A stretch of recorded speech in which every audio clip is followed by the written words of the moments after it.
Thank you, Speaker. I must admit I was expecting the member for Kennedy, sorry. Look, I speak against the specifics of this motion, but in doing so, is the audio on? The member can continue, and we'll just check the audio. Thank you. Look, I do commend the member for Kennedy for the spirit of the motion, for the care he has shown over the now many years for both consumers and particularly for the producers of the food we eat. And I'll quote the member for Kennedy. In March 2007 in this place, and speaking on this issue, he said, "You need to involve people who are at the coalface." The good member gave the member then of a lychee farmer in Kennedy who had a perfectly good product returned by the retailer, not for any quality reason, but due to the movement of prices. Kennedy 2007 is a long way from Hasluck 2024, but these same issues do persist across our country. And if anything, the imbalance of power between producers, distributors and retailers has worsened.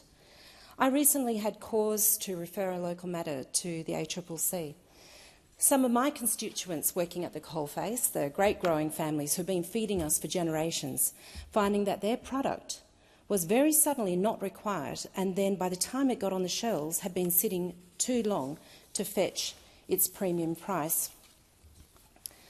And this recent story of the group of table grape growers in the beautiful Swan Valley serves to illustrate the problems we're seeing around the country, because by the time the growers had contacted me, they were already facing significant losses, and through no fault of their own.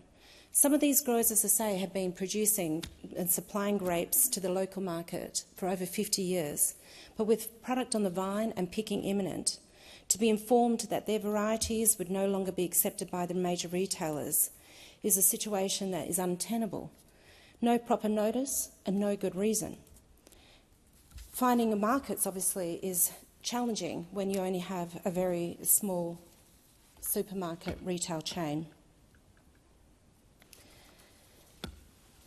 And as the member for Kennedy has said previously, where there is an imbalance of power is exercised in relation to perishable goods, and much, of course, our agricultural product is just that.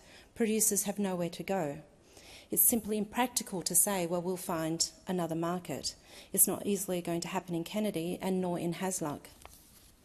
The concentration of retail power is a huge part of this.